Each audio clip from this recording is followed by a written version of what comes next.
புதுசாக மண் சட்டி வாங்கியிருந்தல்ல, அதில் இப்போ தக்காளி பழ குழம்பு வைக்கலாம். வாங்க அது எப்படி செய்யுதுன்னு பார்க்கலாம். இப்போ ஒரு கடாயில் கொஞ்சம் ஆயில் சேர்த்துட்டு, கொஞ்சம் பூண்டு, 2 கை சின்ன வெங்காயம், கருவேப்பிலை சேர்த்து வதங்கினதுக்கு பிறகு ஒரு 6-7 தக்காளியை கட் பண்ணி சேர்த்துக்கலாம். தக்காளி நல்லா வதங்கினதுக்கு பிறகு கொஞ்சமாக மல்லித்தூள் சேர்த்துக்கலாம். இப்போ அதிலேயே நம்ம எல்லாம் கலந்து அரைச்சிருப்போம்ல மிளகாத்தூள், அதையும் சேர்த்துக்கலாம். இதில் கொஞ்சம் காரம் கம்மியாக தான் இருக்கும். நம்மளுக்கு காரம் பத்தலைன்னா 2 காஞ்ச மிளகாயை வறுத்துட்டு சேர்த்துக்கலாம். இல்லைன்னா வெறும் மிளகாத்தூள் கொஞ்சம் சேர்த்துக்கலாம். நாங்கள் காரம் கம்மியாக தான் சாப்பிடுவோம், அதனால் எனக்கு இந்த குழம்பு மிளகாத்தூளோட காரமே போதும். இப்போ இந்த மிக்ஸி ஜாரில் சீரகம், மிளகு, பட்டை, சோம்பு, கிராம்பு, கசகசா, கொஞ்சம் அரிசி இதெல்லாம் வறுத்துட்டு சேர்த்துருக்கேன். அதோட 2 துண்டு இஞ்சி, 2 பத்தை தேங்காவை கட் பண்ணி சேர்த்துருக்கேன். இதை நம்ம ஃபஸ்ட்டு அரைச்சிக்கலாம். இது ஓரளவுக்கு அரைஞ்சதுக்கு பிறகு நம்ம வதக்கி வச்சுருக்கிறோம்ல தக்காளி வெங்காயம், இது ஆறுனதுக்கு பிறகு இதோடையே சேர்த்து நல்லா நைஸாக அரைச்சி எடுத்துக்கலாம். இது கூடவே கொஞ்சம் தண்ணி சேர்த்து அரைச்சிக்கலாம்.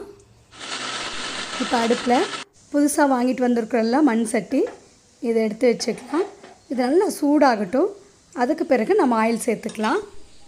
இப்போ இதில் ஒரு 4-5 ஸ்பூன் ஆயில் சேர்த்துக்கலாம். ஆயில் சூடாயிடுச்சு, கடுகு சேர்த்துக்கலாம்.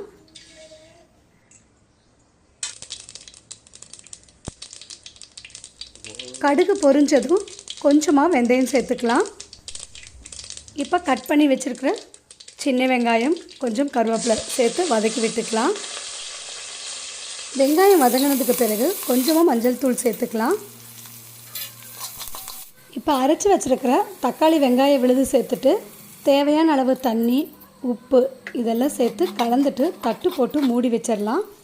நல்லா இந்த பச்சை வாசனை போகிற அளவுக்கு வேகட்டும். இடையில ஒரு முறை நம்ம திறந்து பார்த்து கலந்து விட்டுக்கலாம்.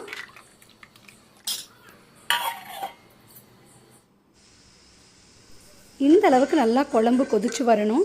ஒரு 2 நிமிஷம் இருக்கட்டும். அதுக்கு பிறகு நம்ம ஸ்டவ் ஆஃப் பண்ணிக்கலாம். பாருங்கள், தக்காளி பழ குழம்பு ரெடி ஆயிடுச்சு. இந்த குழம்பு இட்லி, தோசை, சப்பாத்தி, சாப்பாடுன்னு எல்லாத்துக்குமே சூட் ஆகும். காலையில் வேலைக்கு போகிறவங்களுக்கு டிஃபனும் செஞ்சுட்டு சாப்பாட்டுக்கு மதியத்துக்கு என்ன செய்கிறதுன்னு யோசிக்கிறவங்க இந்த குழம்பு வச்சு பாருங்கள், 2த்துக்குமே ஒத்து போகும். இன்றைக்கி எங்கள் வீட்டில் நைட் டிஃபனுக்கு சூடான இட்லிக்கு இந்த தக்காளி பழ குழம்பு தாங்க வச்சுருக்கோம். அதுவும் இந்த புதுசாக மண் சட்டியில் வச்சுருக்கிறதுனால செம்ம சூப்பராக இருக்கும். அதுவும் இன்றைக்கி சாப்பிட்றத விட நாளைக்கு இந்த குழம்ப இந்த சட்டியிலையே சூடு பண்ணி சாப்பிட்டோம்னா அந்த நெய் ஊற்றி சாப்பிட்டா எப்படி ஒரு டேஸ்ட் இருக்கும், அந்த மாதிரி தாங்க இருக்கும். அது என்னமோ தெரியலைங்க, இந்த மண் சட்டியிலேயே இந்த குழம்பெல்லாம் வச்சு சாப்பிட்டு எனக்கு அந்த டேஸ்ட்டு நாக்கில் நல்லா ஒட்டிக்கிச்சு. மற்ற எந்த பாத்திரத்தில் வச்சாலுமே எனக்கு குழம்பு பிடிக்கிறதில்ல.